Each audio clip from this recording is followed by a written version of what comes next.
Before I begin today's video, I just want to state that this is a developing situation, and many parts of this video may become outdated or inaccurate as more information about the story is revealed over time. Additionally, I do not condone the attacking or harassing of anyone in this situation. This video simply exists to explain the ongoing situation and accusations and give my thoughts on them. Lastly, this video goes over multiple accusations. This video should not be seen me as stating these accusations to be 100% truthful and factual, so please take everything with a grain of salt. Anyways, with that out of the way, hello and welcome to another video. Today we'll be once again discussing the ongoing situation regarding Gamefam and how things just got worse. Earlier in our previous video, we discussed a situation regarding Ninja Muffin 99's comment to Light Interactive owned Funky Friday and their usage of Friday Night Funkin' assets. If you haven't already, well, it's not required, it's strongly recommended that you watch that previous video so you can get a refresher on what happened beforehand. Since then, more serious allegations regarding Gamefam have been released and revealed, and new information regarding Funky Friday has been revealed as well. We'll begin with the new information regarding Funky Friday, and then we'll turn to the more serious allegations regarding Gamefam's treatment of employees. If you want to go straight to the Gamefam situation, I'll have a timestamp slapped right now. You can also go down to the chapters feature and select the Gamefam section. To begin, following the situation explained in our previous video, Funky Friday has been experiencing a huge wave of new dislikes throughout the past few hours. This graph clearly shows how severe the disliking has been. As you see, before the situation occurs, there's some dislikes, some likes, but nothing particularly interesting. But after the situation with Ninja occurs, you will see a massive decrease in dislikes, outshining the likes, bringing the like percentage down massively. Though in the case of Funky Friday, a surge of dislikes may be the least of their worries. Many modders within the community have requested their content to be removed from the experience. And while I don't know the exact popularity of these songs within the Funky Friday community, it's still a very significant removal of content if this Google Doc is to be believed.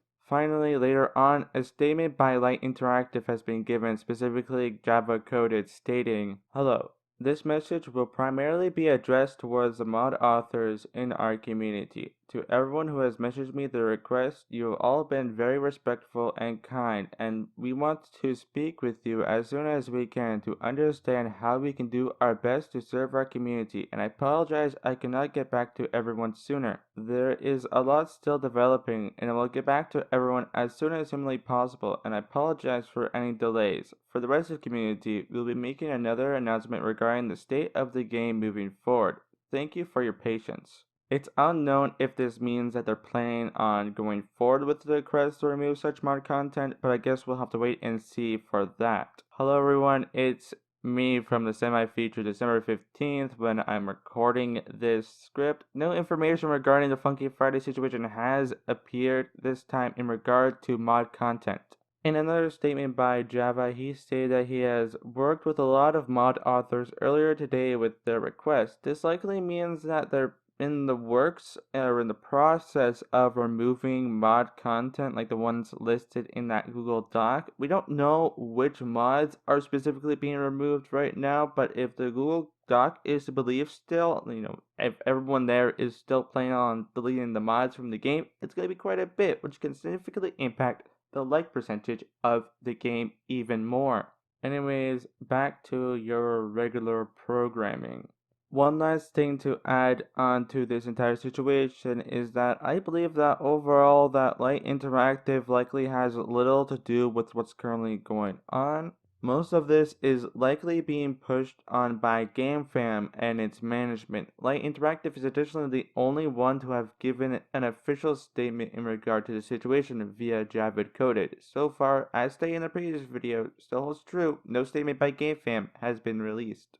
Though now that we're done on the Funky Friday situation, catching up to speed on what has occurred since the previous video, let's get into the more serious accusation, the treatment of their employees. As people were discussing the Funky Friday situation, former Gamefam employee Digital Purgatory released a tweet longer and stated, "Coming out with my experience on Gamefam" in a tweet. Due to time constraints, I will not be going into full details about the tweet longer, but essentially he claims that during his time at Gamefam, he was subjected to constant and heavy crunching due to mandates to update Sonic Space Simulator every week. He also mentions lack of communication in regard to decisions, slaving away every week to work on the game just to be belittled and ignored and put on half-time, cutting their pay in half. Lastly, at the end of October, they were unexpectedly terminated without notice. He only realized he had been let go on Monday afterwards to check on his tasks for the week. They also claim that Gamefam is a predatory company that quote-unquote tries to create a monopoly on the Roblox site by buying out other games and integrating them into their company.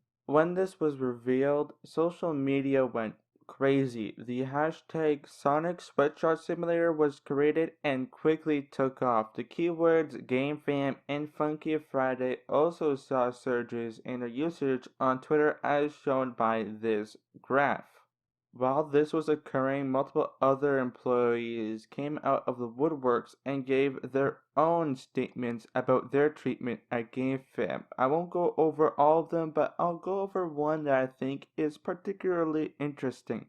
Before I get into the whole accusation, I want to say the accusations come from Alice, and as stated before, I will not be going into the full details of the tweet longer, but I'll explain it in a little more detail than the previous one, since I think it is very important to this story.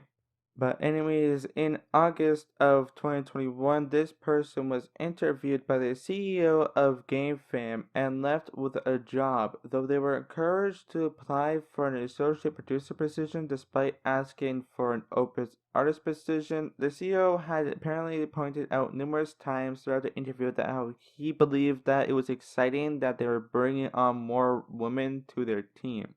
They were given a starting salary of $55,000 a year with health benefits, something that they would initially find generous, though later on believed that it did not accurately reflect their proportion of work. This work apparently included being tasked with taking over an existing game from an employee that was being moved onto another project. This project was a team of Turkish game developers entirely new to the Roblox platform. They would end up spending each day checking in with the team on the present project state, planning for the future, communicating with investors, their own bosses, and more. Though overall they state their first month went overall alright. Though this didn't appear to last. Just for some context, at this point in the story, they have become an associate producer at the company. They were given another project to become producer of an ambitious project that was to be created from the ground up.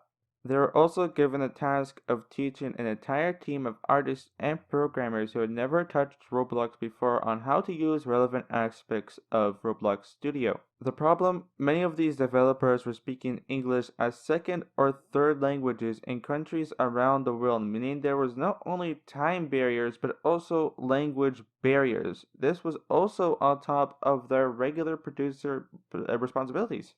Due to this pressure, they started to understandably fall behind on projects due to the workloads along with comparisons to their coworkers. One such comparison was about how an employee had apparently stayed up for an entire week before his project launched, implying that they should be more like that employee. And by the way, whoever that employee is, I hope you found a better position because you shouldn't have to stay up for an entire week before your project launches. That's just wrong. Just wrong. Then, in mid-December, they woke up to realize they had been locked out of their email. They wouldn't realize it was due to them being fired until 6 hours later after they had realized this. The reasoning for their termination? Leaking company secrets. What evidence? Well, apparently they were told that there was not much proof. Actually, no proof.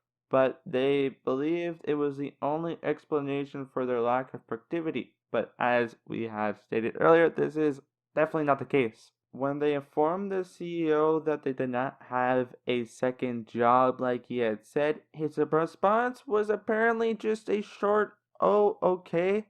They promised severance if they wished to leave, or they could reinstate them under a new contract. Feeling they had the burden to take care of the projects they were working on, they agreed to continue working until the new contract came in. They also promised increased help, but that never came. During their last week of work, they had, as stated before, no contract, no email, and no word on how much they would be compensated for their time, if at all. All questions regarding the contract or compensation went unanswered, even be told to watch their tone and to be grateful they were given a chance. At the end of the week, they decided that was going to be it, and they said their last goodbyes and decided to not go back. They never received any of the promised severance or any compensation for their last week of work, though in many ways they do admit it was their fault for working without a contract in the first place. But I think that's still bad regardless. Anyways, after what felt like forever since these accusations were released, Gamefam released a statement regarding the events. Though having looked over the statement, it definitely isn't a good one, including the fact that it doesn't really try to disprove any of the accusations, but to say that we can't pry on it and show some of their possible lies is not true because, well, first of all, they say we pay our devs equitably and we prioritize a healthy, happy work environment with tremendous support and flexibility for our teams. Well, if the statements by these two people are true, this will be completely contradict their statement, unless me and GameFam have a different interpretation of what is healthy and a happy work environment. Additionally, they state they have easy access to company leadership with an open door policy. Well, if Alice is telling the truth, this would also be an untrue statement by GameFam, unless easy access doesn't include actually gaining response. Then I suppose then it's true, you get easy access to contact them, but don't expect a response. Overall, many of this is a non-response to the issue that doesn't necessarily disprove the accusations made by the former employees. I just see it as basically an advertisement to why people should join GameFam, which is like really tone deaf. Though some current employees of GameFam have come out the woodworks and said that their experience so far has been good, of course, we must take in the possible bias towards shining GameFam in a good light because why would you place your employer in a bad light? They would just fire you if you said bad things about them. Additionally, just because some employees have reported an overall good experience doesn't invalidate these claims if these claims are indeed true. Before I state my thoughts on the situation, let me just reiterate a few things. The accusations are just accusations, and this video should not be a means of validating them as factual statements. I also do not condone the targeting and harassing of either parties in this situation. But if these accusations are true, this is only bad. It's shocking and disappointing. It only harms Roblox's attempt of making the wider gaming market take the platform seriously, as they'll just have more ammunition to use on why the platform is bad and why it shouldn't and won't be successful. And unfortunately, I have to state the obvious because apparently GameFam doesn't know the obvious, apparently, according to these accusations. Treating your employees bad is, bad. On the other hand, with Funky Friday, I believe that they should listen to Ninja Muffin 99 and remove all the answers before this turns into a bigger situation. Also, follow through the request of mod creators remove their content from the experience. Yes, I know this is probably going to be a unpopular decision that will impact the game significantly, but I think it is ultimately the best decision to make. And during this situation, especially with the prior accusation, yeah, you really need a lot of those good decisions. Though, what do you guys think of these accusations? Is Funky Friday GameFam in the right in the situation regarding Funky Friday? And what do you think of the accusations from the employees? Tell me in the comments below. With that all of the way, I hope you enjoyed this video. This isn't my normal type of content. I don't usually upload videos this big or discussing such serious topics as this. I'm not saying that there won't be future ones possibly, but this isn't my usual content. But if you did enjoy this video, press the like button. If you enjoy the content that I publish, press the subscribe and notification bell to be notified whenever I publish new content. Lastly, I have my other social links below where you can see more of me, including more information regarding specifics of the entire situation. And if I don't make another video of the Funky Friday situation or the Gamefam situation, you could probably find more over there.